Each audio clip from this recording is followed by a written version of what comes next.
All right, time being 6 o'clock, we'll go ahead and bring this meeting to order. Please rise for the Pledge of Allegiance. I pledge allegiance to the flag of the United States of America and to the republic for which it stands, one nation, under God, indivisible, with liberty and justice for all. Roll call. Here. Healy. Here. Swenson. Here. Kettering. Clemish. Here. All right, at this time, I'd just like to take a brief moment. Our Commissioner Kettering is in the hospital. He's been having some medical problems, and let's just take a brief moment and send him some good prayers and some good vibes our way from Yankton. So we'll go ahead and take a brief moment here.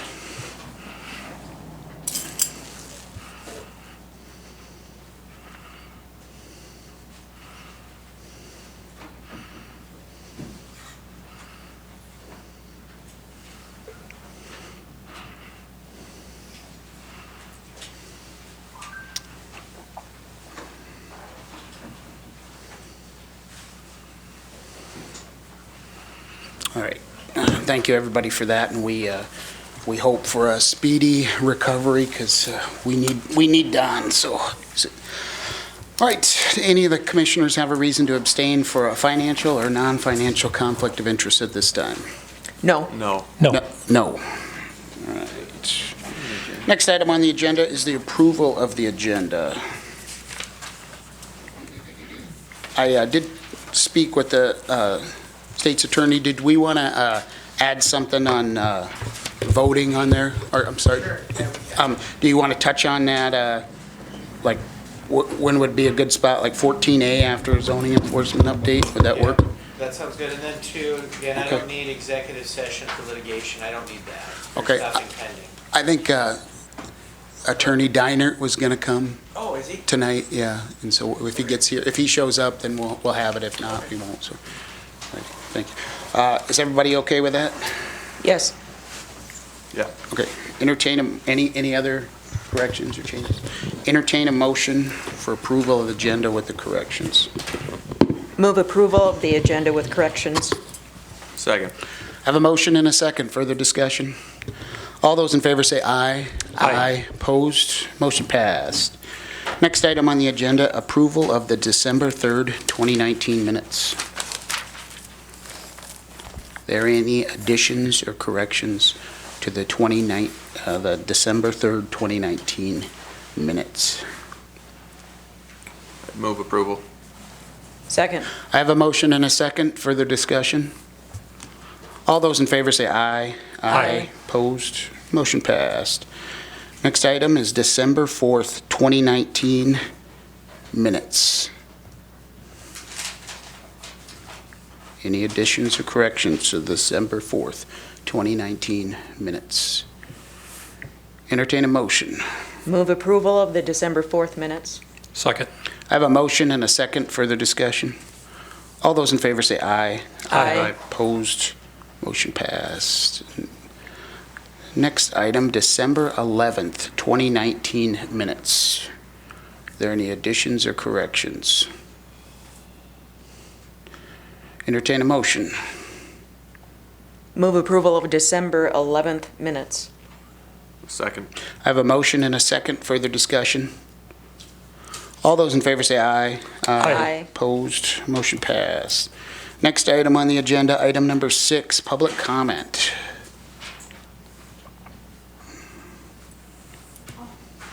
Ready. Welcome, sir. Come on up, state your name for the record, and I'll give you 3 minutes. Good evening, Commissioners. My name is Phil Taw, and I live in rural Gayville. I suppose that some on the opposite side of my bias think it brings me great satisfaction to speak to you after having some kind of victory regarding building and CUP permit denials in the past few weeks. I assure you it does not. Instead, I am alarmed at the state of our county and much of the dysfunction. To the extent that others want to blame me for that, personally, fine. I accept your biased point of view. My bias is that farming families cannot and should not dictate the course of the entire community. They should not be able to interpret and thwart the rule of law for all the rest of us in an effort to protect their own interest. Shame on them, and shame on those who stand by and do nothing about it. And that brings me to this commission. I've been called out in public meetings that I have bought your vote by donating $500 to your 3 campaigns. Something about throwing stones in glass houses comes to mind regarding those simpleton arguments.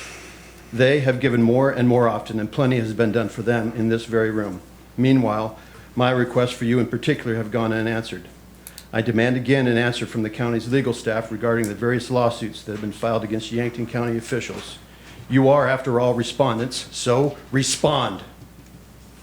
And further, despite the poor legal advice that you've been given, I demand that you take control of the current zoning ordinance. Find the truth behind the accusations that could lead to a 13-year reversal of the decisions and chaos, and fix the issues, both great and small, that are in our ordinance. Don't do this because I support your campaigns. Do it because it's the right thing to do. Do it because you have been charged with the responsibility to uphold our ordinances. Do it because you, in fact, have the authority under state statutes to do so. Yes, I am talking about temporary zoning controls in South Dakota Codified Law 11-2-10. The legal advice you've been given has been all over the place and, quite frankly, conflicting most of the time. It's past time to act, and if you don't, even more damage will be done by those who wish to throw it all out. If Article 23, Section 2303 gives you any means necessary to enforce zoning, then using state law to do so is certainly one of them. The state's attorney must do his job and issue a court order a stop order immediately. Otherwise, our little Wednesday meetings that dive into the enforcement issues at hand will mean nothing. The 4 operating families I mentioned will continue to build and populate until the court issues a stop order. And even then, I wonder what legal trips are up their sleeve to bully this county with endless arrogance and disregard for anything decent. Act now. You can and you must. For the only way for evil to prevail is for good men to do nothing. Thank you. Was that the only one? Anyone else care to make a public comment at this time? All right, see or hearing none, I'll go ahead and close the public comment portion. Did we answer those interrogatories? Or did we submit those that we filled out? So those interrogatories have been submitted and sent back? Okay. All right. Next item on the agenda, item number 7, claims. We'll do the auditor's treasury report and pooled cash all together. That's what you want to do, right? Oh, no, still a motion for claims, Okay. but the pool, Okay. yeah, just Okay. add pool cash. All right. Entertain a motion on claims. Move approval. Can I ask a few questions? Yes. On page 27,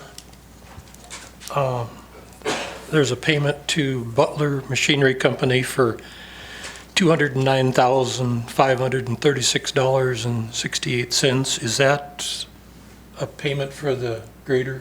Yes, those are advance payments for the next 2 years. Okay. And how many total payments are there? There were supposed to be 3, and these are the final 2, so after this payment, it's paid. Okay, good. Then on same page, Pullman Excavation, $87,673. Is that for some kind of dirt work someplace, or? Is that removal of the stocks and riprap altogether?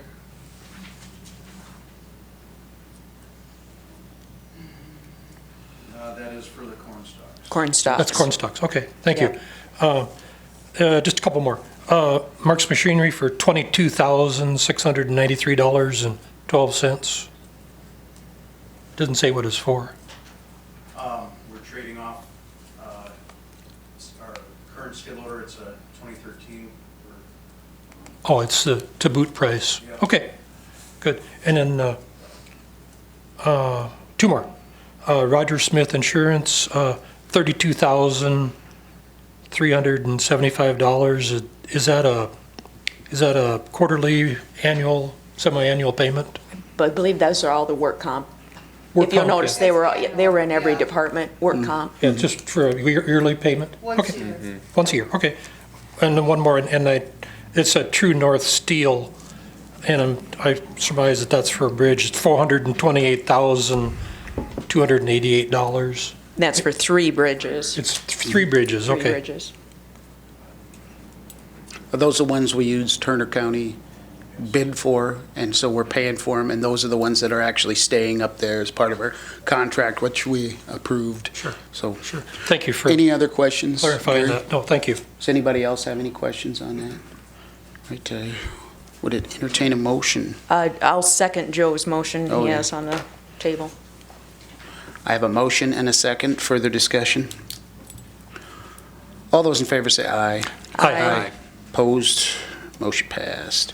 Next item is auditor's treasurer report and pooled cash report. Any questions on those? Entertain a motion. Move approval of the treasurer and pooled cash report. Second. I have a motion and a second. Further discussion? All those in favor say aye. Aye. Opposed? Motion passed. Next item on the agenda, juvenile detention center agreement. Did you have anything you'd like to add to this, Rob? You handle a lot of these, It's just a yearly, just a yearly Yeah. one? annual, we do it every year. And for the public, so they know, from what I understand, we can't hold juveniles in our jail, so they have to be brought to We Minnehaha. don't, right, we don't have the capability to We don't do have it. the capability. And then what happens is the cost, if we did, originally when the government center was built or the new courthouse was added onto, the intent was to hold juveniles, but the cost of maintaining like a male for a male, female to a female, then you need 24-hour care for an individual. So if you bring a juvenile in for a night, the cost is incredibly high, and that ends up being the problem. You find out pretty quick that it's not reasonable to think we could maintain a juvenile detention center here.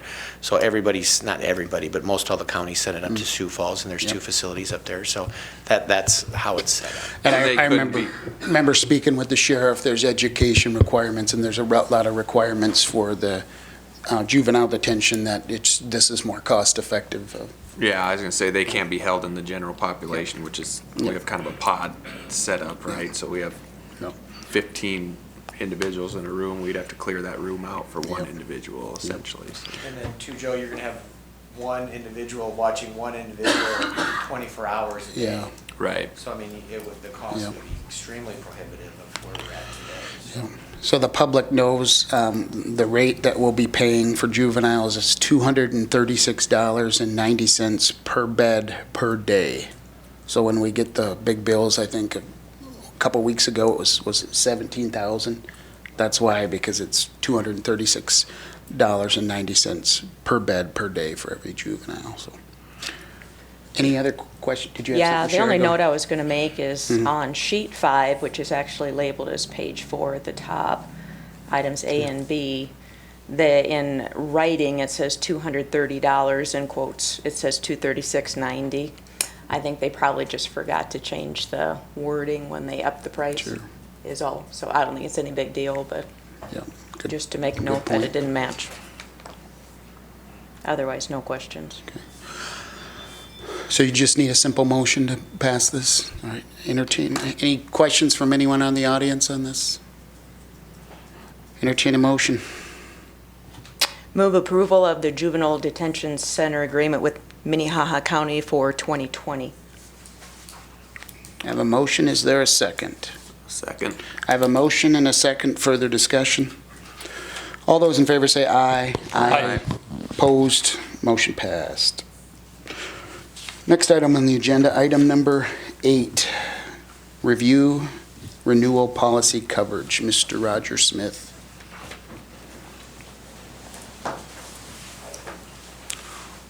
Welcome, sir.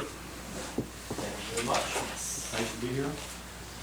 I wish that workers' compensation premium was 32,000, Gary, but it's not. That's just part of it. It's what? That's just part of that 32, that's just one department. I'm here to talk to you about the renewal of the workers' compensation, of which that 32,000 you mentioned is part of it. It's just one department, I'm not sure which department it is, but it is one department. Last year, workers' compensation premium was like 112,000 plus. This year, it went down to 102,000. So there's a savings of 10,000. So there's a lot of things going on, I would guess, is that your department heads are trying to prevent accidents from occurring and doing whatever they can. And then you gotta be a little bit lucky. And those things do pay off in the long run on a lot of insurance policies, workers' compensation being a big one for you. And that bill has been sent to Patty already.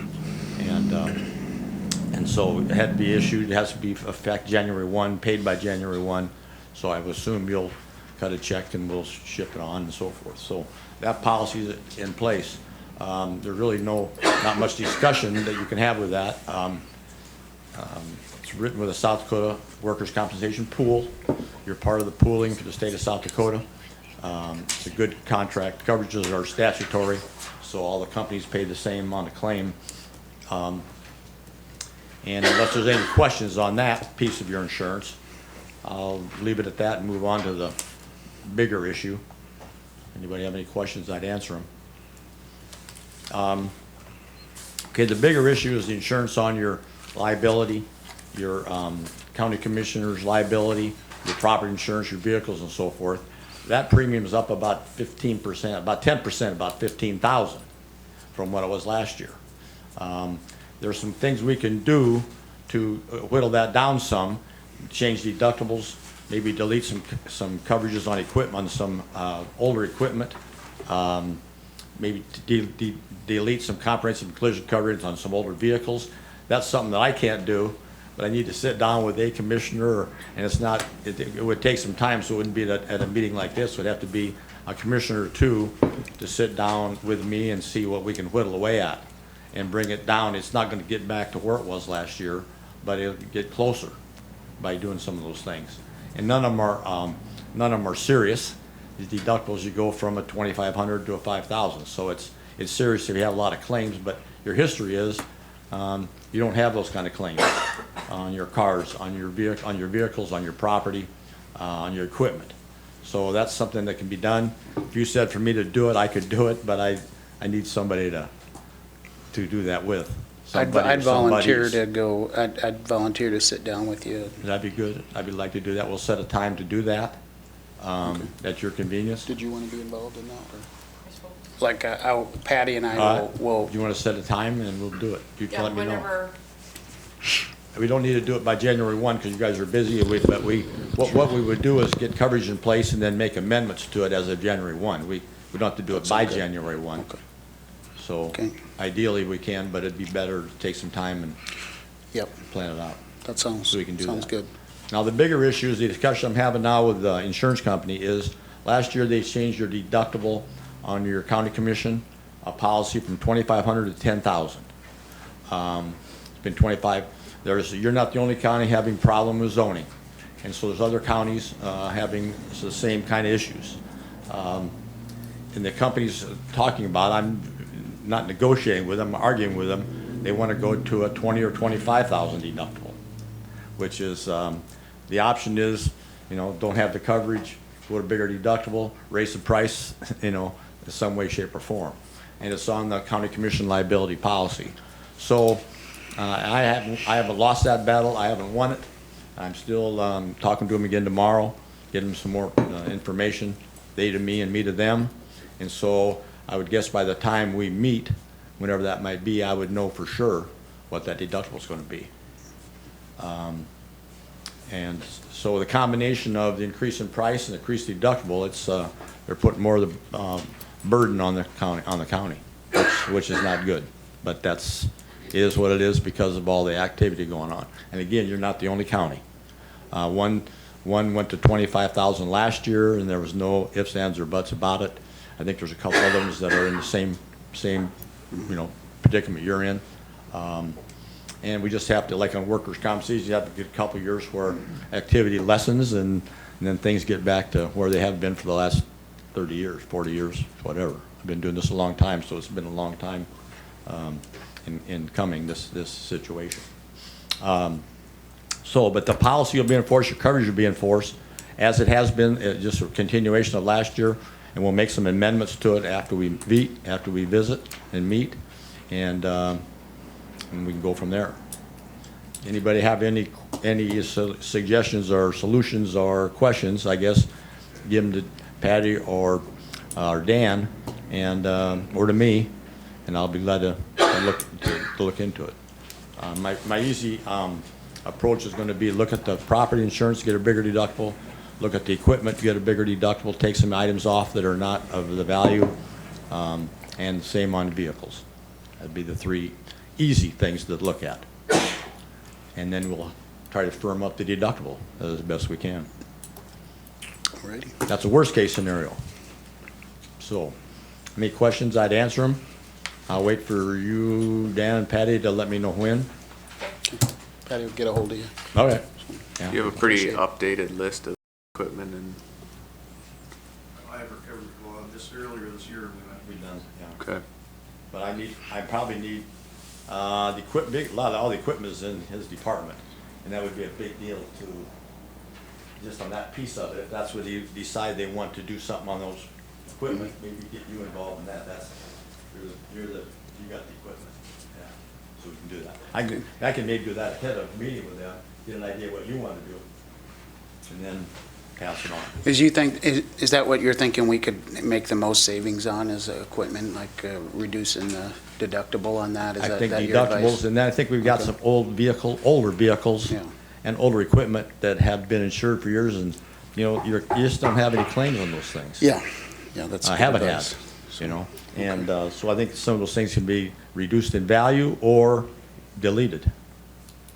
Good. We haven't fine-tuned that for some years. Okay, Yeah. yeah. Look forward to working with you and Okay, saving some let me tax know, and dollars. I'll get a hold of you before. Alrighty. All right, thank you very much. Thank you. Thank you. All right, I'm going to go back one second. I missed year-end meeting, so I'm going to go back to Agenda 7. And we need to set the year-end meeting. I know we've talked about the 26th, the 27th, and 30th. Patty, is there a day that works best for you? It's just whatever you guys decide. Okay. No date really. Joe, I know you have some conflicts. Would the 30th work best? That would be ideal for me, I Okay. guess, but Okay, Sherry, 30th work? Yeah, it works for me, and I think it gives Don another weekend maybe to rejoin us. Okay. Which day? The 30th, It's Monday. Okay. do we want to set that at morning, or when do we want to set that, Patty? What would be 10 best? o'clock would be fine. 10 o'clock? Any issues with That's that, it, Gary? really. Do you think that'd work? 10 o'clock a.m. on the 30th for year-end meeting. Okay.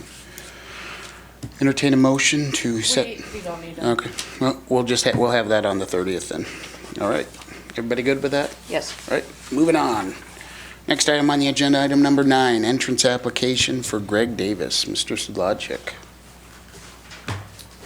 Just entrance app for Greg Davis, north of Irene there on 452nd Avenue. On the map there, it shows it's going into a pasture.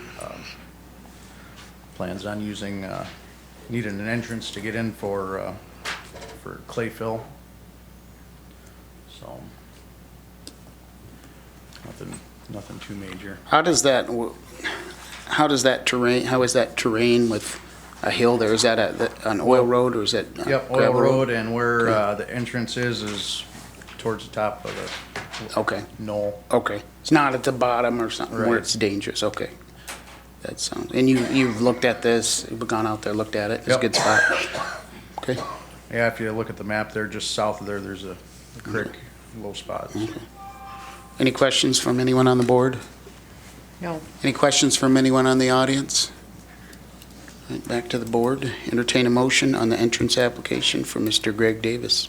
I move to approve the entrance application for Greg Davis. Second. I have a motion and a second. Further discussion? All those in favor say aye. Aye. Opposed? Motion pass. Next item on the agenda, item number 10, update on Jamesville bridge repair / free. Yeah, basically all the bridges, just update us on them all. There seems like there's repairs on all of these, so. Jamesville bridge repair, the design is complete. As of this week, they're working on the plans, the procedures, the process on how the work will be completed. They're hoping to have that done by the end of the week. And when the plans are completed, they will forward them on to the contractors. Contractors will get quotes back to them, and then I will have to bring that in front of the commission to have you guys approve which contract to go with. We're hoping to have quotes and everything back by beginning mid-January, somewhere in there, and hopefully we can start the repair work mid-January to end of February, or beginning of February, sorry. So is our 180-day coverage from the time it was damaged or the time they said it, I mean, because we couldn't inspect that for a month and a half, I so. argued that today Okay. I talked with Tammy Williams and Shane Carnahan. Yeah. The start date for the 180 days is September 10th. And I even asked them, I'm like, even though we were not able to inspect the bridge until mid-October, you know, and they're like, they said it's happened to other counties, and the start date is September 10th. That doesn't seem right to me. Are we able to, I mean, we're gonna be running down to the wire on this, I mean, Yep, completion even date should be March 8th. that's cutting it too close in my book. If we It's get, gonna be if right we, there. if the river, I know on the James River right now, they're talking about dangerous conditions, ice heaves, ice jams. If we run into any situation at all, that's gonna blow our timeline, and then more of this is on the county. Who do we need to talk to ask for an extension on this? You can talk to Tammy or Shane. Give me- Tammy Williams. Give me their numbers, because this is, again, another issue of dealing with bureaucracy. All right, Shane, talking to Shane today, I told him that I had to bring all this info to you guys, and he goes, well, I expect a phone call. yeah, tomorrow." he's gonna get a phone call. All right. So I think it goes without saying that this, and you're aware, needs to be a top priority, that we need to shoot for that, because any date after, March 10th is more, March 8th, and more of that cost is on the county, Did that correct? go to 80/20 after that? Okay, And any work they have completed before Mhm. March 8th okay, is 100%. So if they could, I don't know how they could do that, figure out a bill.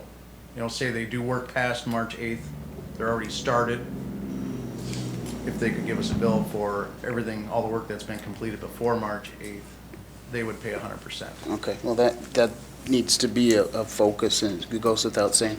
Now, does this also cover the riprap and the scouring that was? Correct. Okay, and, The riprap on Jamesville is, the north side is what had the major okay, damage up against the north Yeah. head wall. The south side, there's not a lot of damage there. There is some, that we know of, Armoring. because it's flooded and we can't see it, but, well, okay. at the time that we did the north side, you could see on the south Okay. side, there was some damage, but nothing Okay. alarming at the time. So then we moved over to Stone Church and completed that, because that was Okay. more important than the stuff on the south side of Janesville. So realistically, we're looking at early spring for this bridge to be open at the best. Yep. Okay. Well, I just think that's important. We Well, put that out, just talking so with Clark, everybody they- knows. They're hoping if things get rolling mid-January, they should, within a month, have it done, weather permitting, Okay.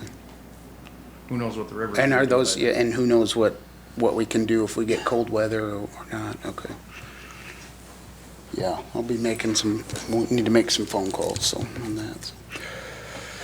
And Fleeg's, riprap is complete there. Armored the east side and then also the west side, so.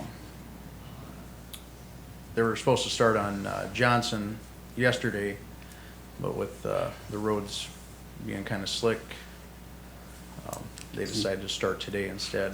Tomorrow, Johnson will be complete. There's just some minor riprapping on the west end, so. That's all going to be covered from flood damage, correct? Yep. Have you looked into any of this governor's new program where they can give counties the zero-interest loan that she has announced? I have not right Okay. as of now. Was there a project you were thinking we needed to borrow money for? No, the way I understand the governor's program works is that if we have some bigger projects, that the state can give a loan on that to get it completed, and then we pay it back with zero interest. I don't know if there's a project we need to, but it'd be nice to have some more information on that if we need to, so. Because as of right now, like, Uh-huh. I would say 90% of our, 95% of our flood damage it's paid for. Like this whole summer, we worked out of our inventory, you know. Yeah, we probably spent, I'd have to look back, Sure. $150,000 in culverts. Yeah. You know, everything's A paid lot of for, and gravel, this yeah. One of the bridges, that you guys approved tonight, that is a flood damage bridge. Okay, As soon as that is complete, then we can turn it into FEMA. sure. Sounds good. Any other questions from anyone on the board for Mr. Sedlacek? Any questions from the audience? I did add one more thing, ice jams. There's not a whole lot we can do with something like that. Not, I talked with Adam Yeah. too today about that, because I figured it would get all the way from, I guess I don't know what the Jim River looks like at the Missouri River, but from what I could see, you know, it's solid ice. All the way to North Dakota and beyond. You know, what can you There's do? nothing you can do, yeah. All righty. Any other questions for Mr. Sedlacek? All right. Well, we appreciate it very much. Thank you. You need me here for anything else? Not that we know of. Great. Thank you. Have a good night. Yep, you Thanks, too. you too, Mike. Next item on the agenda, item number 11, reappoint Veteran Service Officer. Welcome.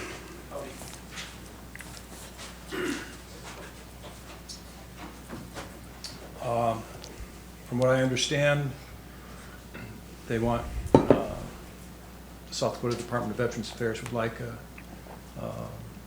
4-year commitment on whether you want me to stay in the job or not. And not to say that I'm getting up there. I don't know if I'll make it till 2024, but they're asking for a commitment. So, That makes sense, as much training as you have to go through anymore, that it's important to have somebody who knows what's going on. Did you have anything you'd like to add to that, Patty? Any questions from anyone on the board? Any questions from the audience? It's just a yearly thing you Yep. have to do. Well, this would appoint him for 4 years, though, is that correct? That's what, okay. So, well, I got the mic though, and we got cable TV on. sure. We still need DAV van drivers, so if you Yep. want to be a volunteer for a very good cause, come see me or call me at 260-4420. I just went through that process, so. Good. I Been waiting. I think, did I drop you off my license yet from the VA? I have a license, I got a license from Okay. those, so I'll come and drop it off to you. You bet. So, it's a good program. I guess I'd entertain a motion to appoint the Veteran Service Officer.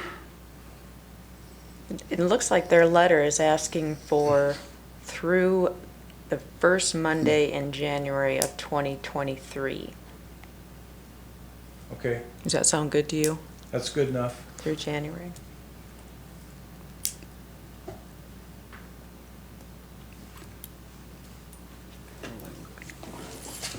So I'd looking need a for a motion. motion?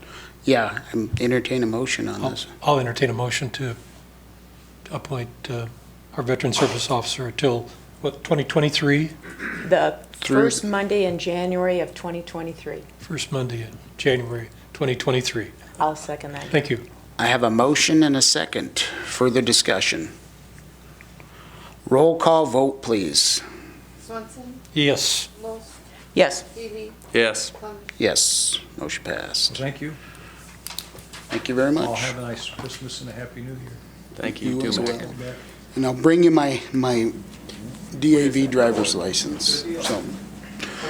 Yep, next item. Is this laptop necessary tonight? It's for Gary. Okay. I'll leave it. I don't want someone to trip on that. Okay. Next item on the agenda, item number 12, sound system, Mr. John Anderson. Welcome, guys. I'm John Anderson and Chris Slosh. We're here to talk about your audio and video. We kind of put it together. I'll talk first about the quote since I put the quote together. You should have 2 sheets from us, and the first one had everything on it, but I took the second quote and I broke out the conference unit. The conferencing unit is where the big dollars are, and we put 2 Supposed to have 2 sheets. proposals there together. I know if you look at just the numbers, it can be a little scary, looking at the wireless versus the wired. And you probably think the wired looks scary. That is sure. Everything we've done, we put on there. We've gone with commercial grade equipment. It's not going to be your general home use type system. The other thing is, that's not an all or nothing type quote. If you look at it, I broke it out. You can, if you want to do just the monitor, we gave you a quote for 2 monitors. And I'm going to let Chris here take over and talk a little bit more of the technical side of things. But just so you know, the main thing is you can break that out, and we gave you some choices there. You'll notice I think we gave you 2 choices on a projector. Again, I'll let Chris take over here, and we'll go from there.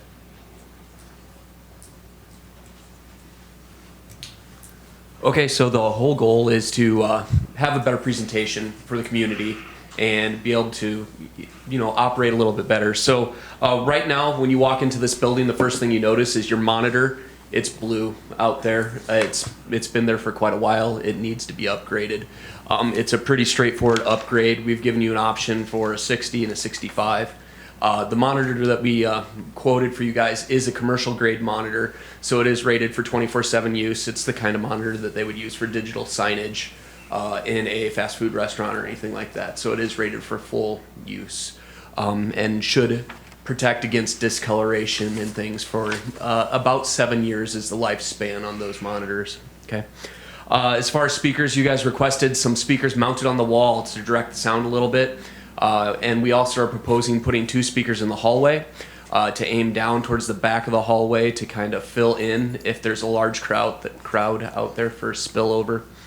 The projectors, there's a big price difference. The difference in the models, the lamp projector, there's continued maintenance, so you'll have a recurring cost of the lamp. The laser projector is a higher front-end purchase, but the laser is rated for about 70,000 hours. So in your lifetime, I don't think you guys will have it on that much. So it's kind of a let's put it in there until. We do have long meetings I sometimes. say that's about 2 Yeah. years of Yeah. meetings. Right, so that's quite a benefit if you guys are planning on using it. We've gone to a camera system. We talked about potentially going streaming. So we have a camera that would be IP interactive, so someone could sit on their iPad and zoom. It is pan tilt zoom. That camera also has built-in streaming server on it. So if you decided you want to stream your meetings to YouTube or another server somewhere, that's built into that camera. You wouldn't have to buy a separate device. It also has an HDMI output on it, so we can split that out to your monitor in the hallway and do a recording on that as well. Okay. Then we're going to go through, and I don't know if you guys have looked in that back closet, but it is kind of a mess. It's a mess. So we're proposing to upgrade into a wall-mounted rack, clean that up a little bit, and some miscellaneous hardware to make it all work. So that's just that next audio rack mixer. Our IT consultant, Craig Miller, said we need to upgrade that too. Yep. That's a big problem. Yep. So. And so then the next is the meat and potatoes, the big dollar amount, the Shure conferencing systems. So there are some benefits for the wired versus the wireless and vice versa. The wired one, you will have wires everywhere. You will be tethered. We can expand that system up to 200 some microphones. So you have room to grow if you need to. I don't foresee that, but you certainly can. The wired system also maintains a official record, and if you choose to do so, we can get microphones where you can vote on them and have an official record, the time, the date, attendance, all that on there. The wireless system does allow for voting, but it doesn't maintain an official record. But it would be up to your scribe to take notes or, how the vote turned out. But that would all be displayed on your screens on those microphones. So if we vote yes or no, it'd actually be a It's a push button? touchscreen button, and it would show up with results. Okay. Interesting. We can make any of those microphones a delegate or a commissioner mic, or a chairman mic, I should say, so you could control or have multiple chairmen. That's all configured through software. The nice thing about the wireless system is we can take it to another venue. If you would have a very large meeting, you needed to move to the high school for some reason or a gymnasium or something like that, we could certainly move that system and get it spun up for you pretty quickly. So there is a little extra cost in the wireless for batteries and chargers, but that just comes with your wireless system and your ability to move around. We also explored a hanging microphone from the ceiling for audience comments, and the microphone we're proposing is a array microphone, so it has 8 different mics in it, and it will listen and zero in on the area where the sound is coming from. And then it eliminates background noise as well. So you'd eliminate the hum from air conditioning or anything like that in that process. So I don't know if you guys have any questions for me, technical or otherwise. Have you done any evaluation of our current system and So we have how been so? we have been in and taken a look at it, and there are a few things we'd like to tweak. That this is a commercial grade system. That being said, it is a 70 volt system, and it's a little aged. This microphone needs to be replaced. It's got a bad gain structure on it, and you need to get into it. We can turn it up a little bit, but so there's some general tweaking. We're going to make a couple changes back over here as well. There's a jack on the wall. We're going to change that out so you don't have to run your media link all the way to the back of the room for audio. We're going to take that right out of the closet, so eliminate some tripping hazards. The speakers here in the room, actually, we're going to take a couple of them out and just leave one as a fill in the center and put 2 on the wall to give you a little better coverage. So more of a project out to everybody as opposed to down. Yep. So your projector's dated. It needs to be replaced. But your screen's great. And the bones are here. We just need to upgrade a few components. Sherry, Gary, anything you'd like to add? Patty? And then we're also looking at, I see you have 6 mics. We should probably look at up to 9 because of, So- we, Second quote. Okay. If it's on the second quote, I Yep. made it so you guys can put Okay. it together. That's why I broke out on the Okay. second quote a little Good. bit so you can. Per unit Okay. cost there. because I know our zoning and planning board has more individuals. And Yep. it would be nice if everybody was able to have a microphone to speak. And if you wanted to go with the wireless system, that is expandable as well, up to about 64 microphones. Wireless one's expensive. It is. So- It is a nice little unit though, and some flexibility that's there. So. Okay. Yeah, and like I told you when we met with you, we've had some complaints about the audience members not being able to hear, and that microphone doesn't always work, and like you mentioned, the system is kind of living on borrowed time a little bit, Yep. so. Okay. If you guys have any questions, feel free to give us a call at Sure. our number, or if you want a little more explanation, I Okay. can certainly bore you to death with details. Okay. So. Any questions from anyone on the board? Any questions from the audience? Anyone from the audience like to speak on this? Chris, how do you spell your last name? SCHLOSS. Okay. Well, I think we're going to think about it and, Give you something to chew on. yeah, exactly. Yeah. Well, I appreciate it. Thank you. Thank you, guys. Thank you. Anybody have anything on that? All right. Next item on the agenda, item number 13, 911 radio console project and carryover funds to 2020. Mr. Dwayne Johnson, welcome, sir.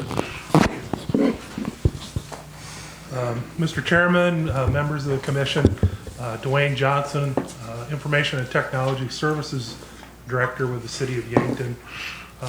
My department oversees the operation of the 911 center. If you can remember back, I was here in front of the board and requested the funding for the radio council update project. County Commission committed $400,000 from the E911 fund for 2019 to help pay for that project. We've made some progress on that project, but we aren't going to get it completed this year. A number of the significant milestones have been met on it. The physical improvements at the safety center are complete. The antennas have been mounted on the roof. The entry port into the facility for the antenna cabling is done. Microwave uplink is done. Electrical improvements at the safety center have been done. The new call recording system has been put in. We ran into a snag with the contractor. They ordered the wrong radio equipment, and so they had to order replacement equipment, which was a 90-day lead time. So I was fully anticipating we'd be done about December 1st, maybe this second week of December at the latest. We are now expecting that equipment to ship January 25th. So that's going to put us into next year at the earliest. That'll be our main next step, will be the consoles and the control stations in the 911 center. The timing worked out a little bit, I guess, in the fact that last week we went live with the new statewide 911 Viper system that CenturyLink has contracted with the state. So we are about the 7th or 8th 911 center in the state that went live. And that project went along pretty well. We were lucky in the fact that we had our new call recording system in place, so that was able to hook up directly. I would anticipate that we'll probably be done with this project early spring, maybe late summer or midsummer at the latest. With that, I was hoping to ask the county commission to entertain carrying either over that money or supplementing the 2020 budget to allow the city to utilize those dedicated E911 funds for the project. The majority of it's under contract. The total contract that we have for the radio portion of the project, $782,896.76, and that's before any of the change orders for the project. So the money's been committed. We're fully anticipating we'll move ahead and complete the project. And just kind of as a side note, I thought I would give the commission a little bit of an update. So through November, 911 centers fielded 6,080 911 calls, and that's up about 6.2% over 2018. And that's kind of been the trend over the last couple of years, at 4 to 6% increase. So we kind of Is that every year? Every year, 40? Yeah, about that the last couple of years. It's just kind of been a steady climb. I don't know if it's a trend or if it's an anomaly. We see quite a few jumps and spikes depending on the month and the activity level, but over a year, 6%, does add up a little bit. And with that, I guess I'd be glad to answer any questions about the project or either that or the 911 center and how things are going forward. Any questions from anyone on the board? Any questions from anyone on the audience? This just carryover funds from the No, we E9. can't do that. We'll just supplement it. Supplement, that's what you want to do. Do we want to do that tonight, or No, we'll just do that We'll next year? Okay. Okay, thank you. All right, appreciate the update. Thank you very much. All right, next item on the agenda, item number 14, enforcement update.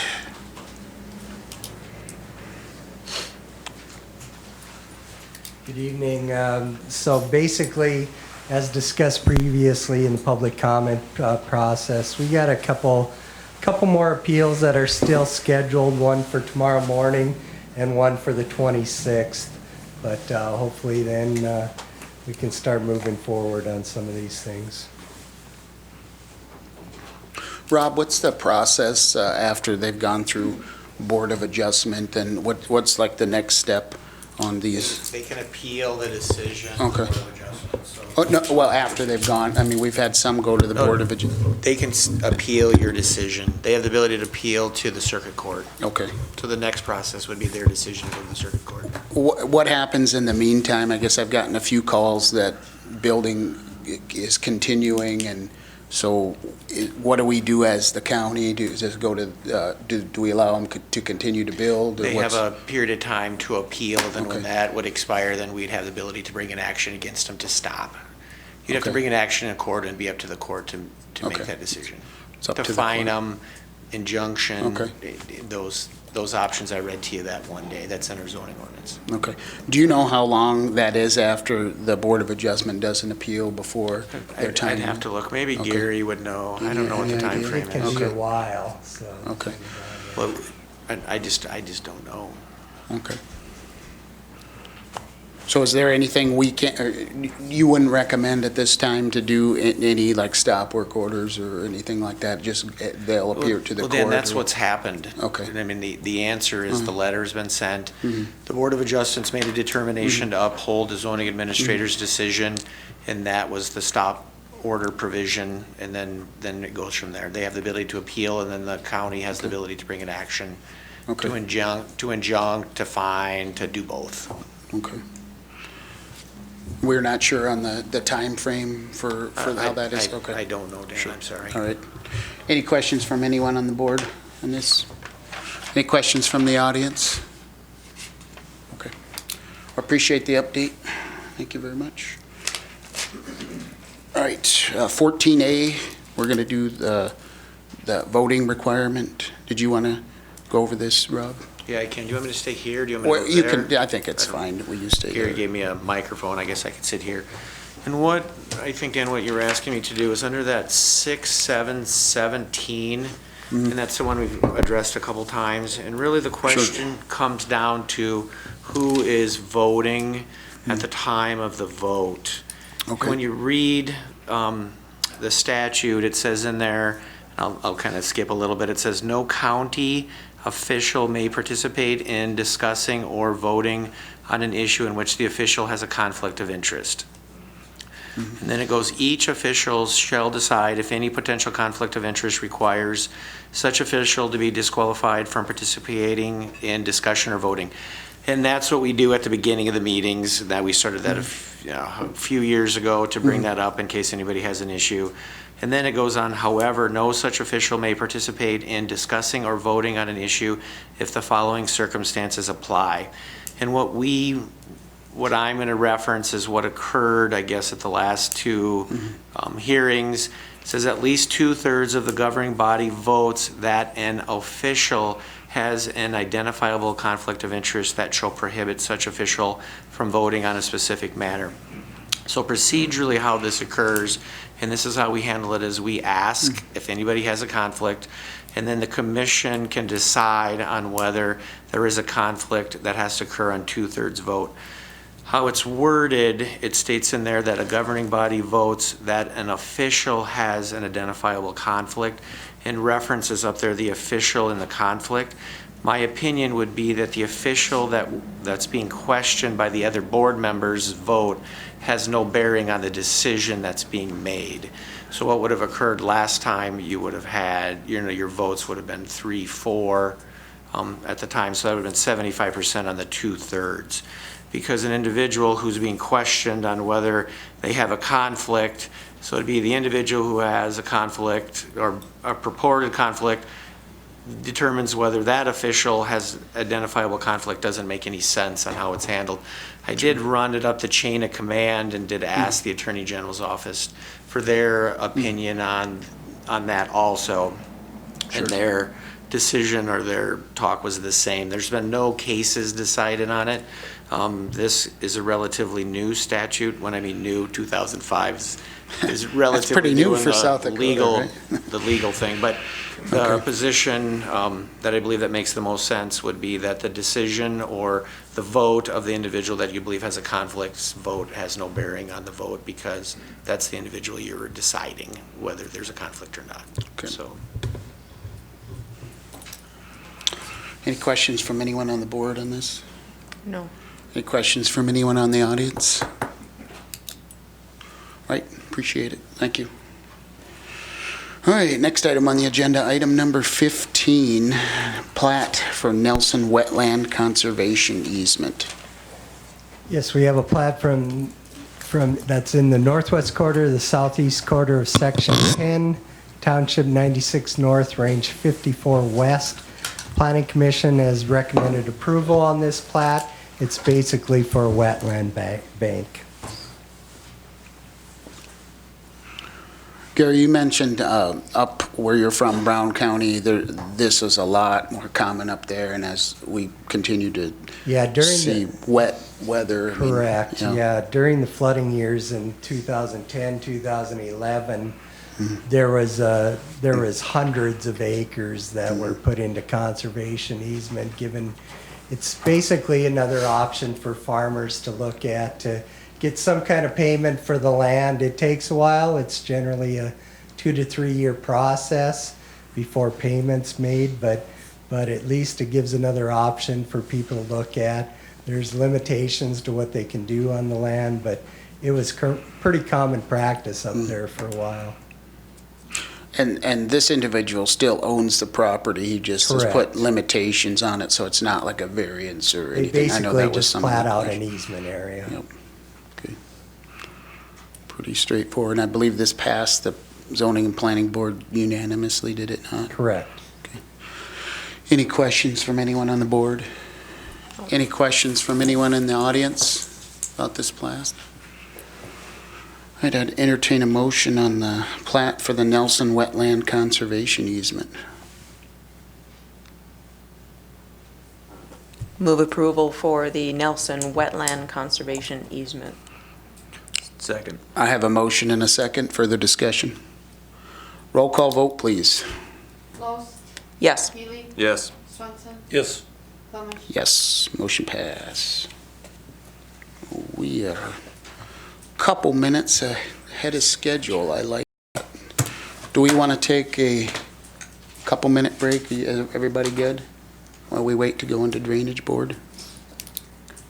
I suppose we have to wait anyway. It's, we got 8 minutes.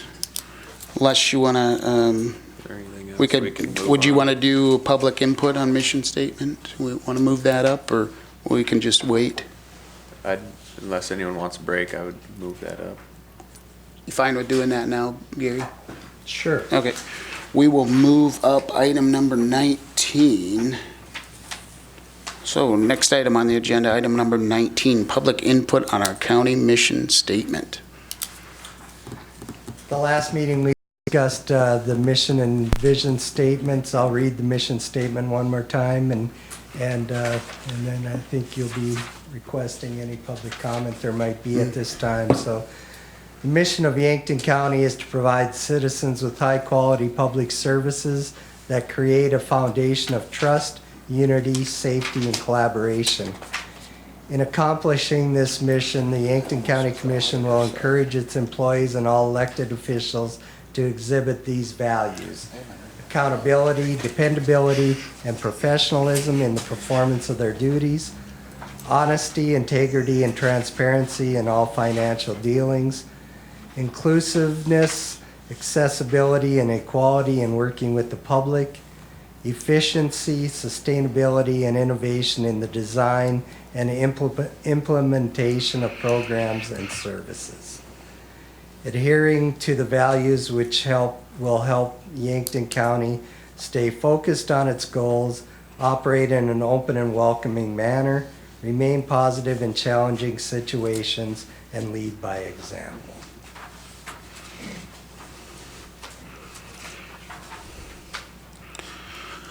Any questions or comments from anyone on the board? Anyone from the audience care to give some public input on our county mission statement? Now would be the time to do so. Did you want? You raised your hand. We haven't had a lot of input on this. Are you sure? Okay. Anyone at all like input on our county mission statement? All righty, I'll bring it back to the board. you know, I think it's pretty good. I know with Commissioner Kettering being out, he did like it the way it was and hasn't proposed any changes.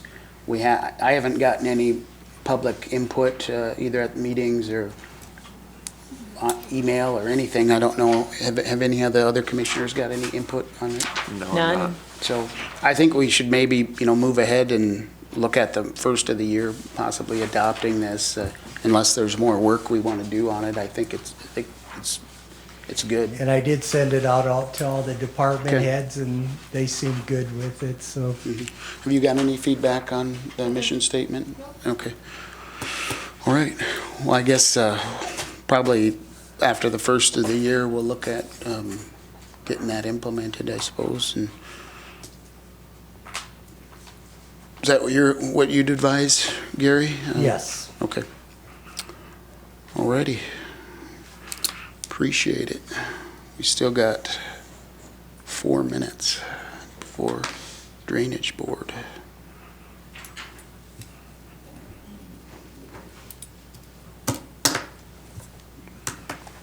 Guess let's go ahead and take a 5-minute break and we'll reconvene for Drainage Board.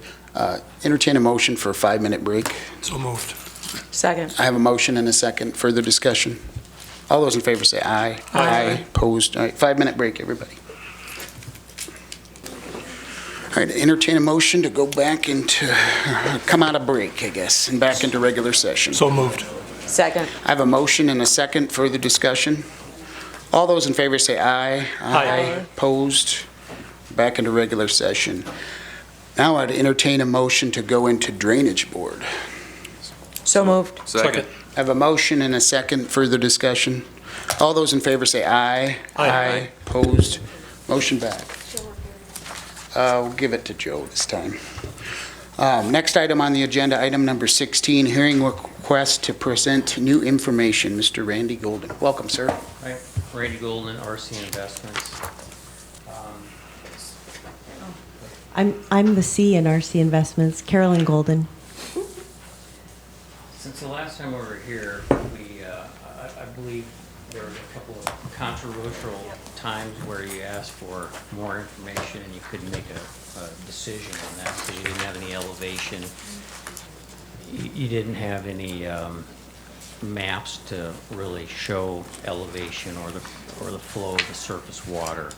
So we reached out through District 3 to gather all the LiDAR maps that you guys run off of here in Yankton County to show current flow paths, water where the blue lines, the Corps of Engineers established the blue line. You get to the blue line, that's where it's supposed to go to.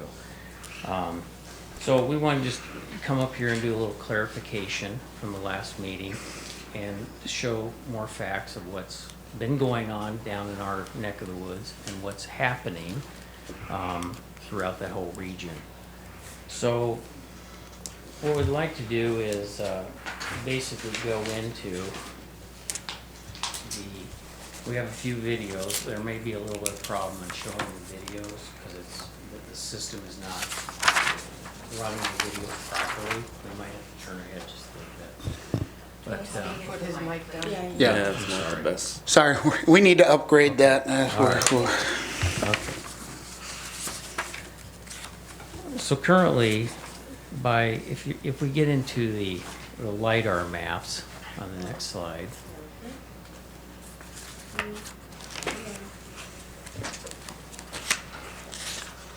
Okay. I think you can clearly see where the blue ponding is where the property is located. And you also see that the old Oxbow riverbed, that it flows right on through from the Barkles property on the west, through our property, and directly into the Reich and Legacy Trust property, then dumping right onto the blue line, which runs all the way through the Reich and Legacy Trust. So this has been a flow pattern from a long, long time ago.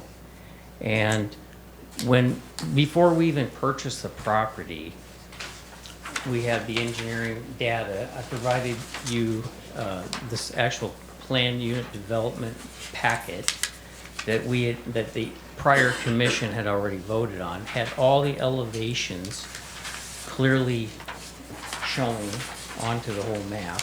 And it also shows the existing Yankton County Highway Department culvert, which perfectly lines up with that large yellow arcing band, which then flows right onto the blue line. That is the only path of water through that area to get to that blue line. The elevation along Timberland South Drive on either side of the ditch system does not allow for the water to make its way down to the blue line, which comes just about right to the subdivision down there. If that water would come all the way past our property down to that blue line, you will have a massive flooding of that road area down there, and that actual property down there into that blue line across the road is very low. So the only direct path to go to the blue line is through that radius area up there, which the LiDAR clearly shows. And this is just another shot of all the blue lines that are in that area of showing where the water has to go. So I'm sure you see that in the actual plan unit development. It shows clearly all the elevations that were submitted back in that day of 2009 when this was approved. So let's see if we can get in any of the videos if possible. Okay, let's just hold right there. Now, I also want to go back and give you a little bit of what we've been dealing with down in that neck of the woods. We are taking 3/4 of a mile of a 5-lane highway system, plus 1,500 acres plus on the west side of the property, coming to our own private watershed. Not a public watershed that everybody seems to believe that this is. Yeah, it's a private pond. This is not to be a public watershed. We're not designed to take 3/4 of a mile of 5-lane highway, because here's the example in 2018 when the DOT came in there and they dug the complete ditch system out, and they completely have the grade completely, it's just messed up. That allowed 12 to 18 inches of water that is constantly puddling up, ponding up, creating this massive astroturf of algae during the whole entire summer months. So then this actual culvert protector right here for the dump right there was put in by your guys at Yankton County, so no one would fall down in that 24-inch culvert. And if you look to the right, it's hard to see on this screen, but that's example of a freshly dug pond that there was over 650 man-hours in an excavator to dig that pond out. That was an occurrence of having this algae be pushed into that pond on a very large storm. It completely dropped in there, and then overnight just turned into a septic tank. That's just the reality.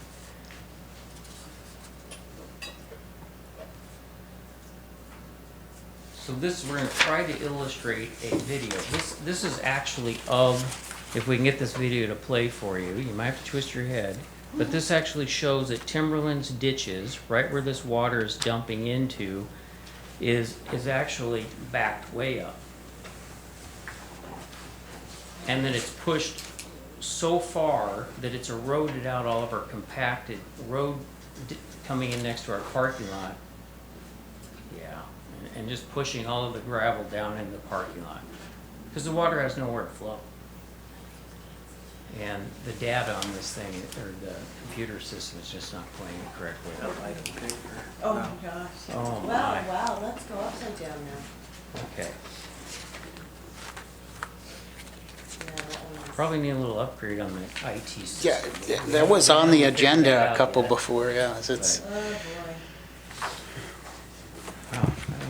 Okay, what this one illustrates is the cyclonic bomb in March, and it's giving you a view of the over 20 million, I say it again, million gallons of water that we took on behind that building.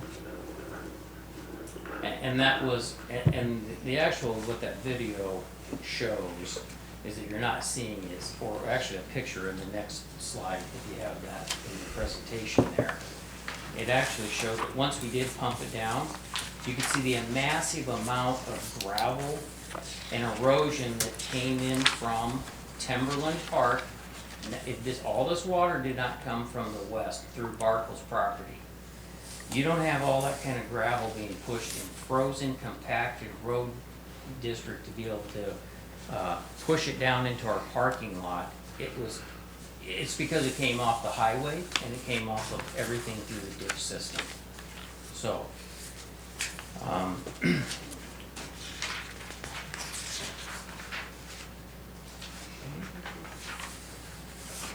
This is another video. This is October of this year.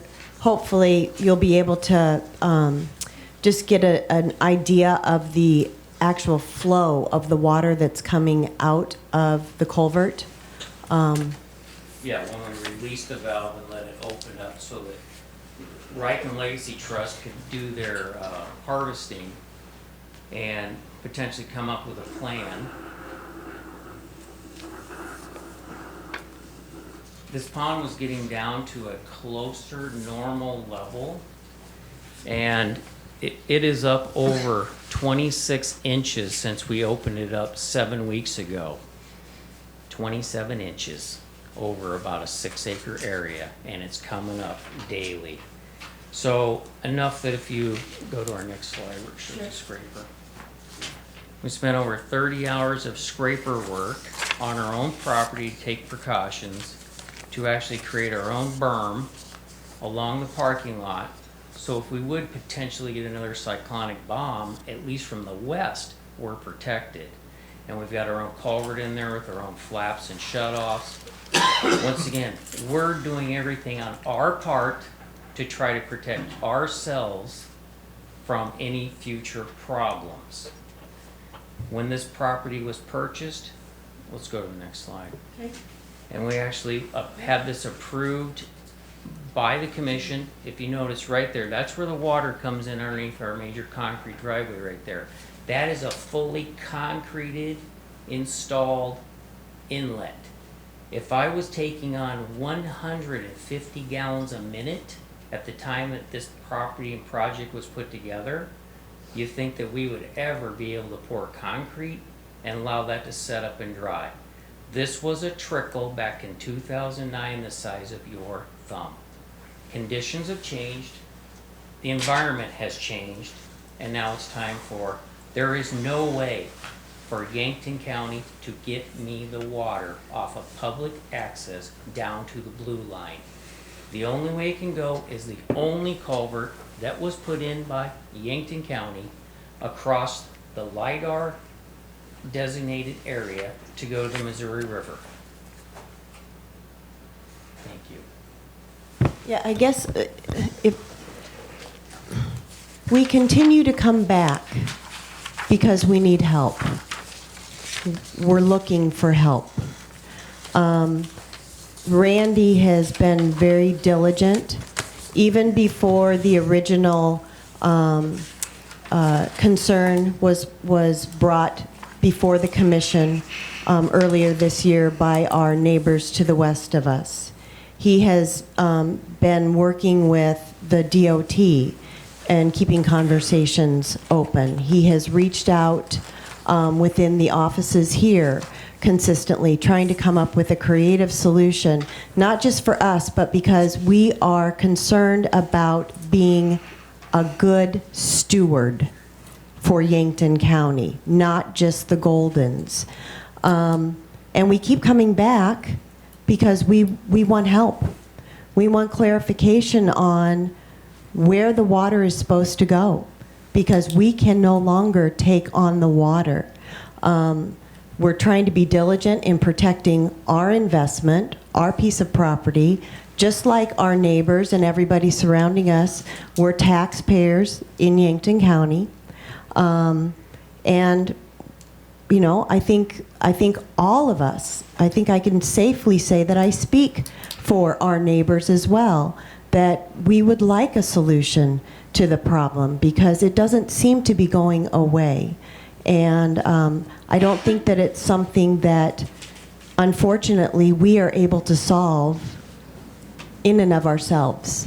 So we're looking for some expertise here. And I believe on June 25th, you were also told by Brian McGinnis, acting as the planning and zoning agent, that 2 to 3 buried is- culverts. Well, but this is a grenade ready to happen. It's just not the Goldens. It's all the development from the west. This is a massive drainage issue. I mean, that algae situation, is that how we want to represent ourselves to 1 million campers that come to Gavin's Point Dam every year? It looks like an AstroTurf. I had multiple meetings with DOT on that. And sure enough, what happens? You get a massive storm, it blows through there, it plugs everything up, and where's the water supposed to go? It can't go on down the ditch system like it should be going down the ditch system.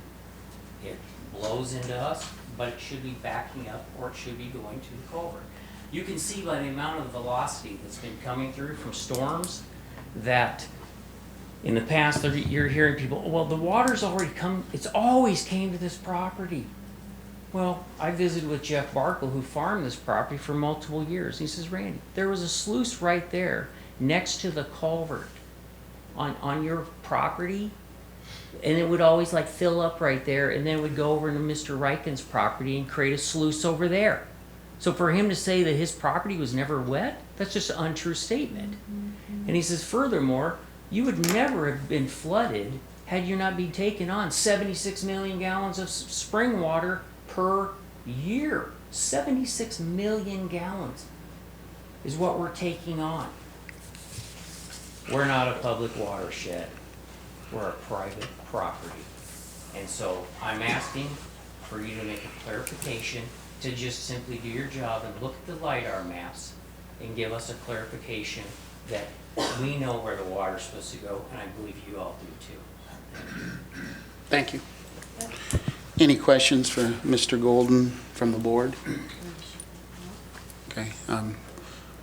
Would you guys care to speak on this, or just, I will, yes. if you'd like, yeah. Come forward. Yes, come forward, state your name. How long do you need?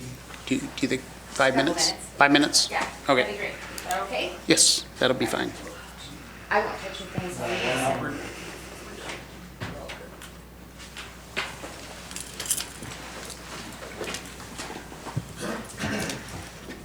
I guess I'm comfortable with starting while they're working on this. If Okay, you're that's ready fine. to listen, I'll go Yes. ahead. My name is Carrie Cook-Huber. I have been here before, and I am here again representing the owners of the property adjacent to Mr. Golden.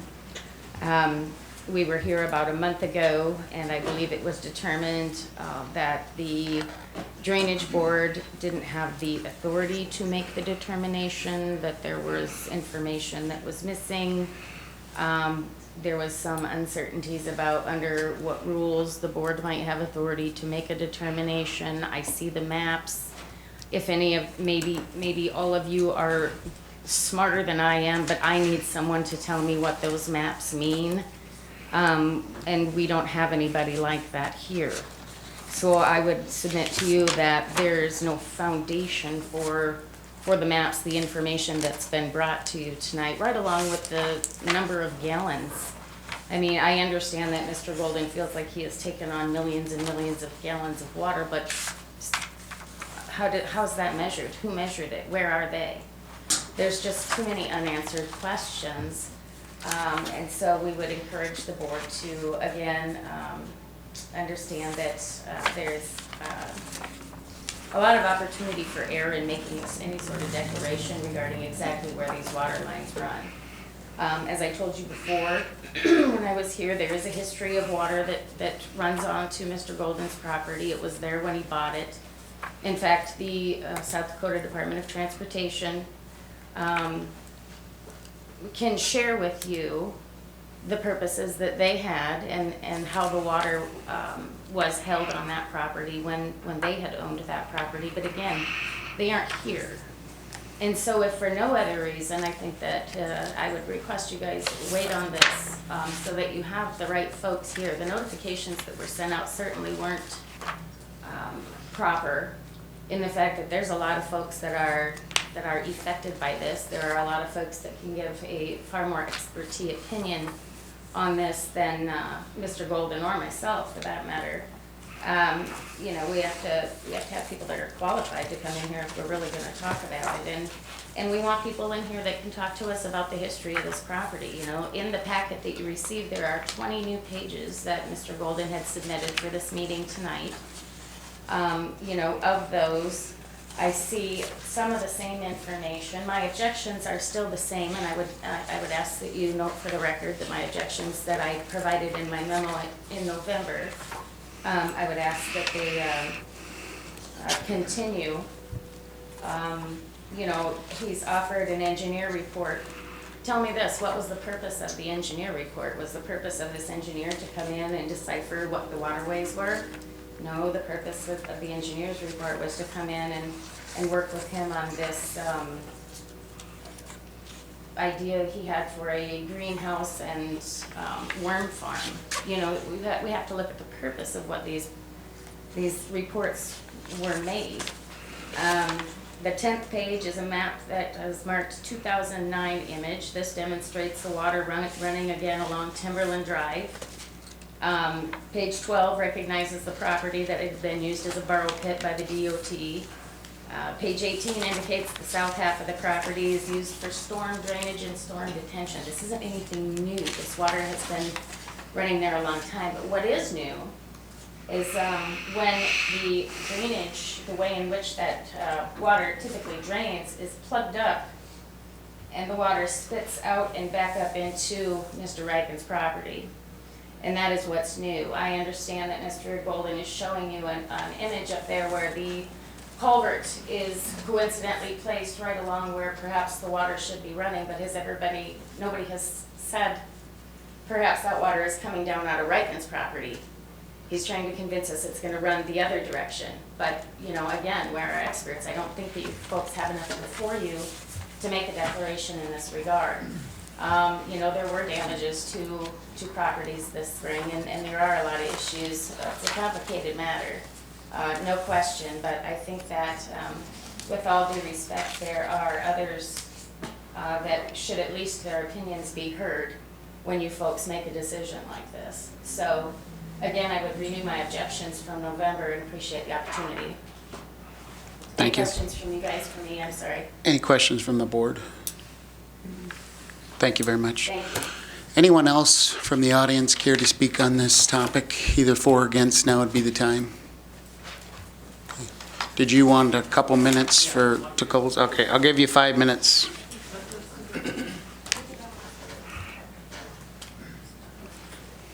Well, a couple points that I might want to add, which would be, what is the relationship with Yankton County and District 3? Do you listen to District 3? Do you take their opinions? Microphone, there we go. Do you take their opinions as a bona fide expert in your decisions for leading this county? If so, this is their maps. And for her to say that an expert hasn't shown up, an expert has showed up. Harry, who works for Region 3, who we were told to go see, District 3, is the one that produced all these maps, who clearly shows blue line.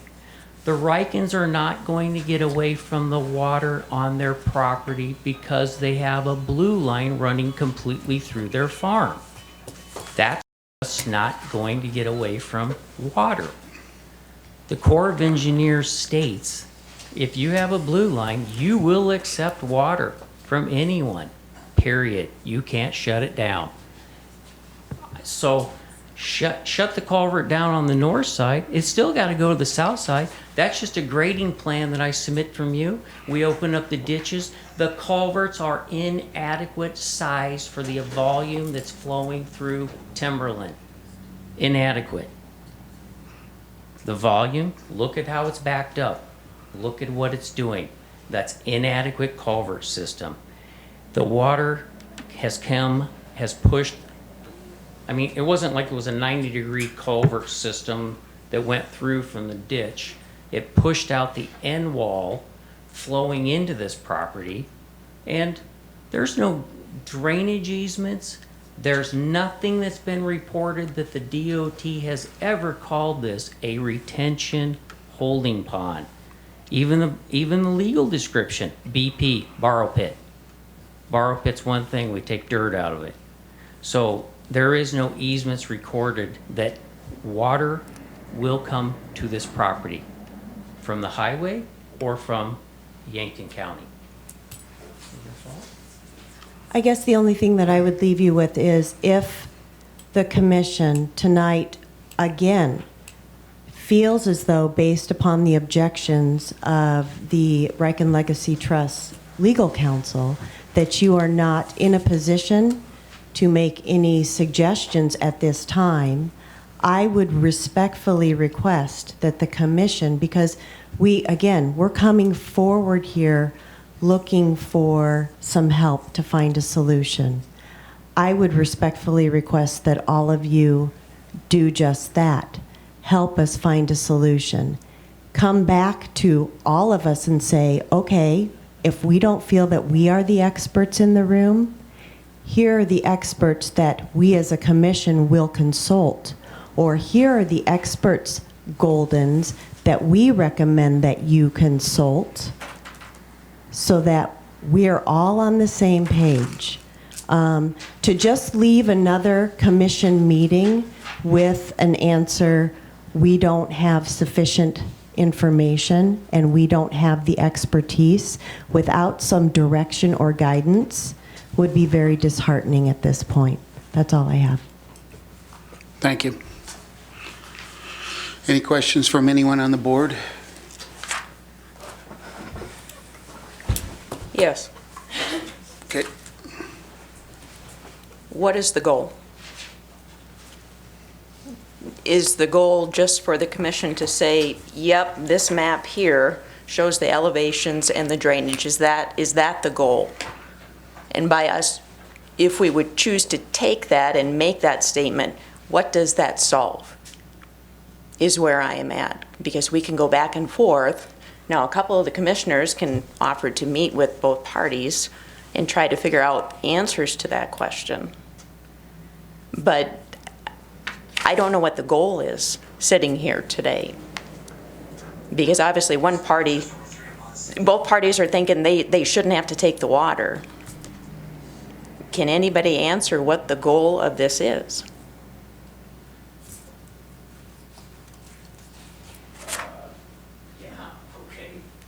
I mean, exactly what outcome you would like the county. I think the goal would be for the surface water to have an ability to drain to the blue line and not stop at the Golden property. That would be our goal. Okay, so to achieve that goal, what has to happen? Well,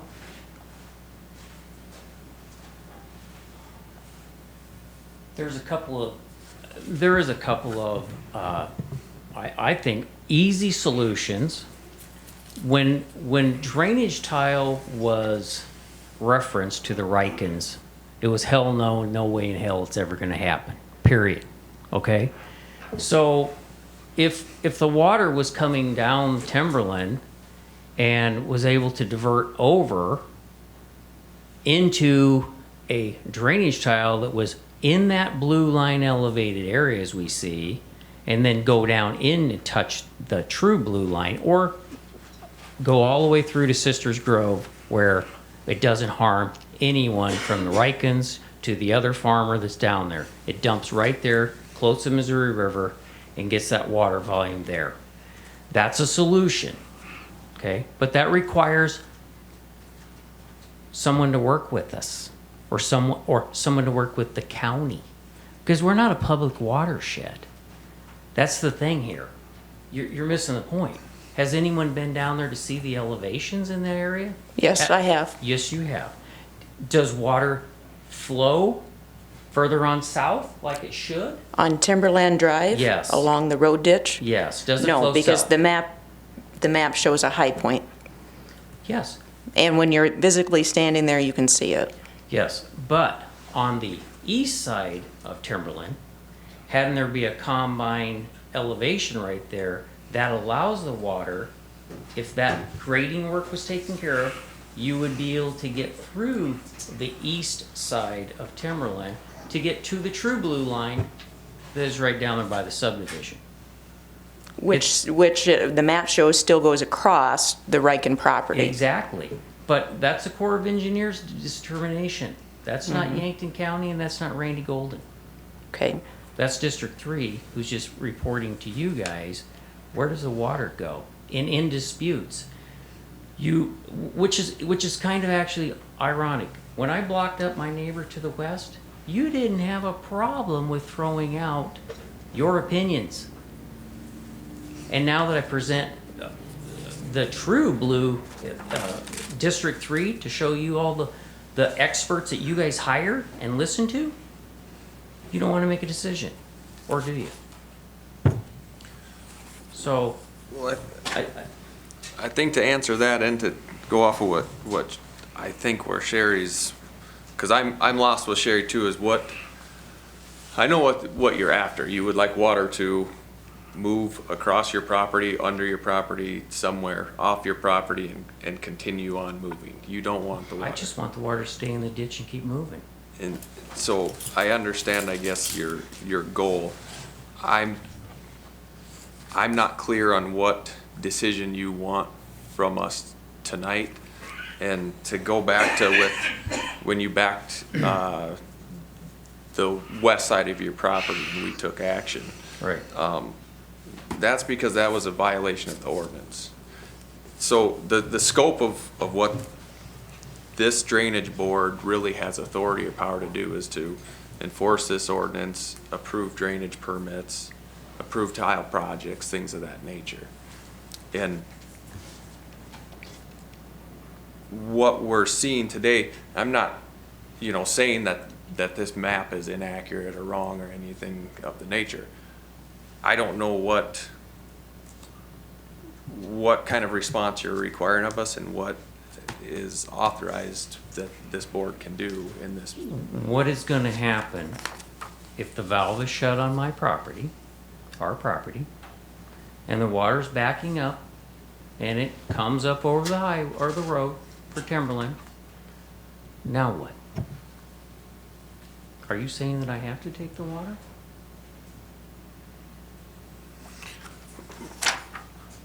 Where's the valve? Who installed the valve, and did it alter the flow from? I mean, that would be the question. If drainage work has been done without a permit, we can take action. No. In the there's plan no- unit development Right. brochure, booklet, it clearly spelled out what was going to be done. So that was done in 2009. Right. So if we shut off the water, we're trying to be good neighbors and work with people. But if we're not a public watershed. Okay? So if we shut it off, are you prepared for what's going to happen? Prior to you installing the valve, though, it flowed as if the valve was closed. Is that a correct statement? The volume has the climate change changed all the glaciers But that's in the last 10 years? Because this is the time frame we're has nothing to do talking with the scope of this board. Well, We got have more. to adapt to the We got flow more and rain this difference. year. I had our farm planted a third of our acres this year. I didn't go to neighbors. The water volume has been increasing continuously for the last multiple years from the artesian well. All right, thank you. I'm gonna ask the state's I guess attorney what a I'm- question. Did you have something? I guess I'm still unclear on what decision you would like us to make. Well, one would say, go ahead and shut the valve till April 15th minimally, and then we'll open it back up so that it gets us through potentially a cyclonic bomb so that we can all sit down and come up with a plan. The highway department, you guys, my neighbors, and myself, but give us some relief now. We're 28 inches up. We've done everything we can. He's not gonna plant. It went down in 30 days. It'll go down by May 15th, so he can get back in the field. But it gives us all time to get a constructive plan put together. I want to work with everybody. So you feel you need authority to shut that valve from the county commission? I'm trying to be a law-abiding citizen. I'm trying to work with everybody. So. Thank you. See, and that's the deal. I'm not sure that valve, if there's ownership and why it was installed, who installed it, for what purpose. And that's the question I guess I have not heard an answer to here, was that. The culvert was put in 100% to keep the ditches dry, so it could be mowed and the property could be looking good for Yankton County.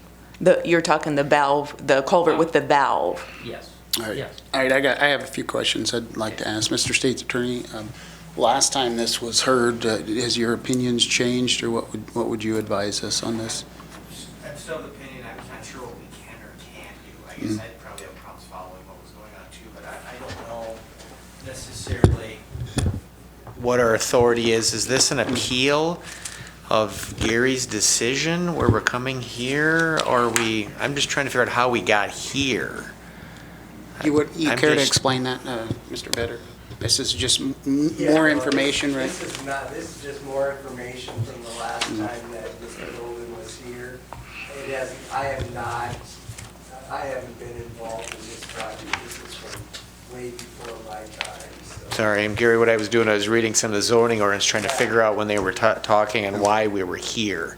And one was an appeal of a decision by you, and then we'd get here and we'd provide notices, and then you guys would have the authority. So sorry, I'm probably just struggling on why we're here, and what your authority would be as a draining commission. I'm just not sure, so. I do apologize, I'm just not sure either. I just spent the last 10 minutes going through the draining ordinance, trying to figure it out, but. Mr. Golden, I understand your position. This is a tough situation that really affects this whole area, and I would agree that, something needs to be done. And what that is, I don't know at this point, but I think we should be looking at, and I certainly could meet with you, but I think we need to be looking at getting the state involved and possibly DENR, because this is bigger than just, your property. It's bigger than Mr. Riken's property. It's that whole area. Something needs to be done. I don't know what that is, but I think we need to get, some experts involved and look at what can be done and what we at the county can potentially do. If it's something with a state road, we certainly don't have the authority to do anything with the state road, and I feel for you, but at this point, I think we, at least myself, would like more information and see what kind of help we can get from some drainage experts on this, because I agree, it is a mess. Well, I think you do have the authority, though, to say that we're going to open up the ditch system along Timberland to get the water to flow to the blue line. You do have that authority. It's your county ditch. You have the authority to open it up, to grade it and allow the water to flow through to the blue line. That is your responsibility as the county. But one of your maps shows that it's not supposed to flow that way. It's not natural drainage. It's not natural, so that would be us. Which map is that? All The one with the two dark bumps in it, right along Timberland Drive. Your point is, the water is supposed to flow in the yellow, because Right. when you read the Right. elevations, Yep. and the dark colored is the high point. So what you're telling me is, you want the county to level off this high point here and this high point here to get it to the blue line. Yeah, whatever you need to do. Yeah, but that goes against natural drainage. Well, then if it goes against natural drainage, then you're agreeing that that first yellow line is the low point that the water should seek itself downstream, correct? On this map, yes. Yeah, that is correct. So you just agree with my point. The surface water must flow through to the blue line in that elevation. Is Okay. that correct? So what is the I want you outcome to of say, that? yes, Randy, the water will flow through This, that on this upper map, yellow. on this map, the yellow is lower than the dark. Yes, yes. So you're agreeing that that's where the water is supposed to go? On this map, yes. Thank you. So what do you want us to do about it? Let the water go there. Let the water go. And how is the county not letting the water, what is the county's, Where's our position Issue. in this? How are we? How are we in this? Preventing the flow of the water, I guess.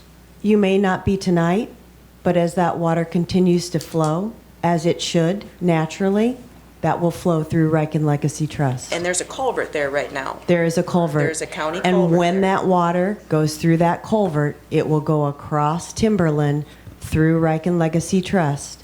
And I would suspect that there will be a complaint filed as a result of that. So just, So then it'll be back in your hands again. right. But that goes back to the point, I mean, I'm not discrediting what you're saying here in any way. right, we're going in This circles board, I here, don't so have any- finish it up. Until that complaint is brought to the board, Right. we can't There's take nothing we any can do action. tonight. I mean, we just don't have any authority to. We appreciate your time. I think in the interest of what we are trying to accomplish tonight, I think what you have just clarified for us is what we needed for now. That you do agree that the natural drainage path is on that map defined. On this map, it Yes, is. on that clearly defined. Okay, thank you. Thank you very much. Any other questions from anyone on the board? Does anyone care to make a motion on this? No. I would entertain a motion. Seeing or hearing none, there is no motion and no action will be taken. Entertain a motion to go out of Drainage Board and go back into So regular moved. session. Second. I have a motion and a second. Further discussion? All those in favor say aye. Aye. Aye. Opposed? We're back into regular session. Next item on the agenda, item number 17, Comprehensive Plan and Zoning Ordinance Review. Mr. Vetter. I can just give you a quick update. As discussed earlier in public comment, we have had a lot of discussions with state's attorneys and our legal consultant. I think we have some recommendations to move forward on, and hopefully we can start working towards some resolution on the ordinance in this upcoming year, so. Do we want to go If into there's any any other specifics or not? Any questions for Mr. Vetter on this? No. The one thing I guess they did recommend is some emergency zoning controls. So we're going to be looking at that and setting a hearing date for moving forward. So any questions from anyone on that? All right. Next item on the agenda, item number 18, Ambulance Task Force. Commissioner Loest. Did you want to take this? Yeah, I'm sorry, I was writing. Okay. I'm a little slow writing. We had 11, I think, applicants. Let's see if I can pull up the, timed out. I'll give it. I got it right here. So there's 11, Catherine Chuka, and forgive me if I mispronounce any names. Kevin Frankenberg, Sherry Hoffman, Stephanie Horst, John Kraft, Mark Nichols, Levi Stevens, Brian Stewart, Tom Slowey, Shelley Stockstad Erickson, and Vernon Skip Vanderhule. So those were the 11. We are looking at 4 from general public. So we would have these, whoever we name tonight, someone from the city, someone from Avera, someone from HSC. That's in addition to these? Yes, so essentially that would be 7, and then Joe and myself makes 9.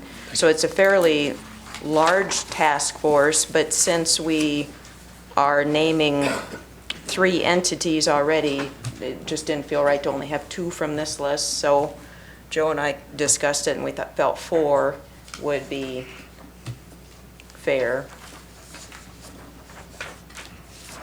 Oh, explain. We're supposed to write that out. So if you want to pick 4, and I guess whoever gets the most.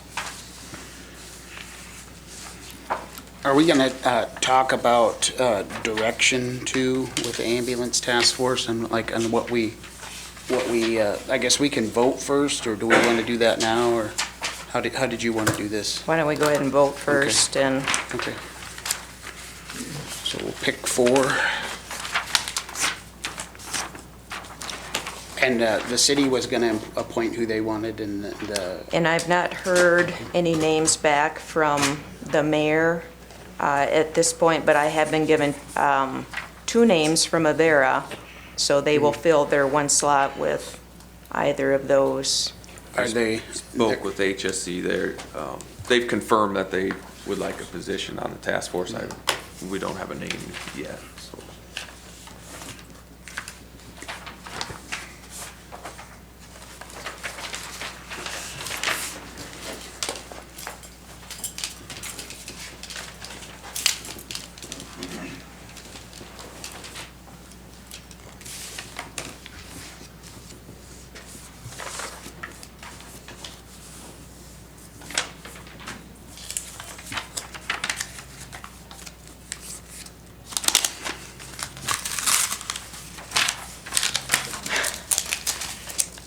Just in case. Just in case. Excuse me. Do we want to continue while the votes are being tabulated, or do we? Yeah, wanna- and, you know, how we did the road task force was we had a general idea going in that we wanted to review roads and bridges and such, and then on our first meeting, we had the folks who were involved in the task force to kind of set their priorities for why they, you know, what they wanted to get out of the task force too. So I hate to say this is what we're going to do, because that takes their power away from them. So, but certainly, you know, issues around dollars and what level of service we want, who's best to operate the ambulance. And I was interviewed by the paper, if you read the newspaper, and essentially, ballpark, we can continue as is.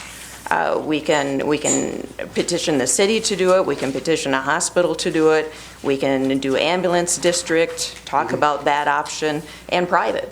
And certainly all of those will be discussed for the counterpoint, so you understand why we finalize the path forward at the end.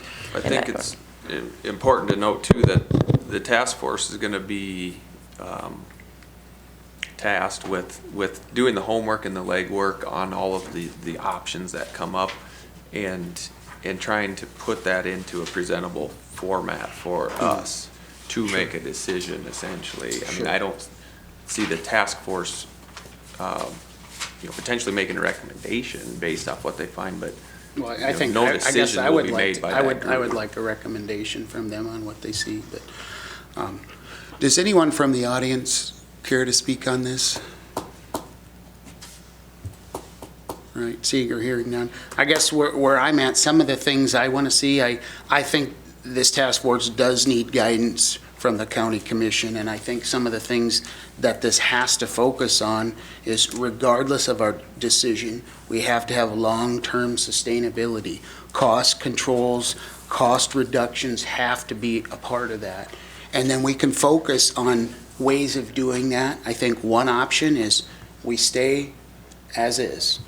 Another option, looking at forming an ambulance district and partnering with other members of the community, just like was said, you know, with cities and hospitals.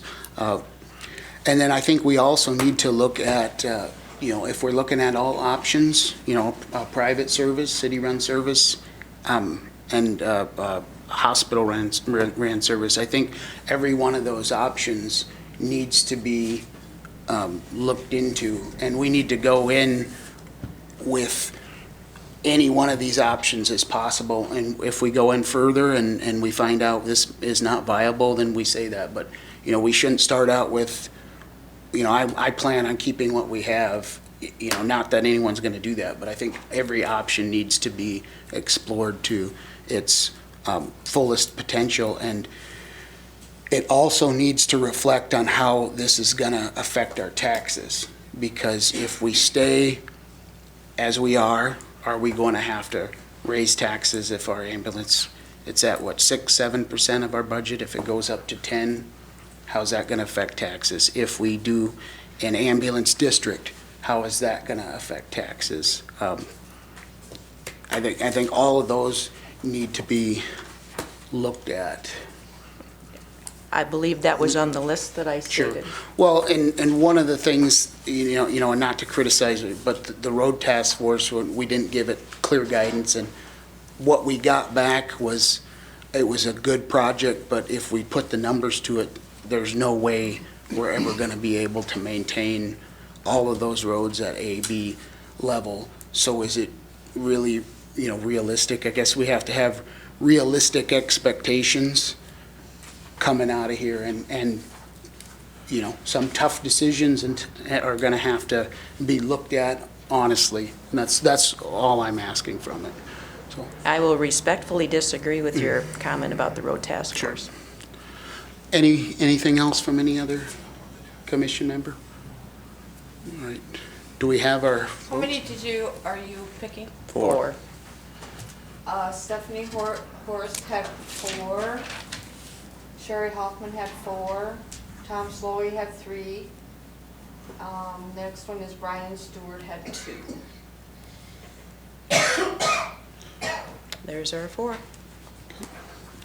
All righty. Entertain a motion to accept, can I have that? Stephanie Horst, Sherry Hoffman, Tom Slowey, and Brian Stewart as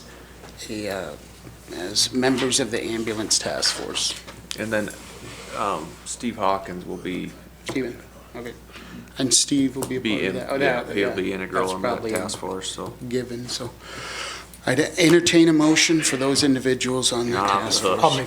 I'll make a motion that we accept those 4 individuals for the Second. task force. I have a motion and a second. Further discussion. All those in favor say aye. Aye. Aye. Opposed, motion passed. Do we have a timeline set up for this? I mean, I'm not going to Yes, put you to any hard tentative, terms. we will be meeting since the city's involved, we're going to avoid the first and third Mondays, so our first meeting will hopefully be the second Monday in January. I think it's 7 o'clock. 7 PM. I think it's the 13th, but don't quote me on that. Okay. Targeting maybe 2 meetings a month with the goal of having a report finalized mid-March, maybe sooner. I don't think we can make mid-March, because that'd just be 4 meetings for January and February. So March, We had 7 or 8 for the road task force. March, April timeframe? Yeah. Realistically, okay, that's Yep. fine, and that, so. Anything else did you have anything else you'd like to speak on the ambulance task force? No, not at this time. Okay. All right, well, moving on. Next item on the agenda, item number 20, public comment. Anybody care to make a public comment at this time? Joe, would you check, see if there's any public comment up there? Take your word for it. Can we trust you, Mr. Gleick? All right. All right. Does anybody care to make a public comment at this time? All right, seeing or hearing none, I'll go ahead and close public comment. Next item on the agenda, item number 21, commissioner updates. We'll start over here this time. Joe, do you have anything? No. Sherry? I believe we've all been invited to the potluck, which is tomorrow. Patty, is that right? Thursday, the 19th. Oh, this is just Tuesday, isn't it? So it's Thursday, so I don't know if we all show up at the same time. Could we do Can have a a problem. quorum notification? I don't, The way the, I mean, if you guys decide to, Stay in separate rooms? yeah, or, you know. if we just do a quorum notification, then it's the problem solved. I mean, it's the way we live in today. I mean, we do that when we go to other meetings, I guess. Who's all planning to go? I was planning on going. Are you going? Joe, are you going? I'll likely stop in, yeah. Okay, I was planning on going, so could we do, is I'll that try to get it possible? in the paper. Okay. But if we don't Now make you can that, stay we'll, here. we'll Yeah, just if try not- to Yeah. be in separate rooms. All right. Also, the HR consultant, Alternative HRD, is progressing. I know they've had some training sessions, they've talked to the department heads, done their audit. Hopefully, the first meeting in January, he will have his report on kind of his assessment of where we're at.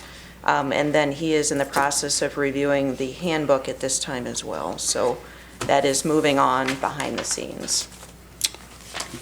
Gary, did you have anything? No.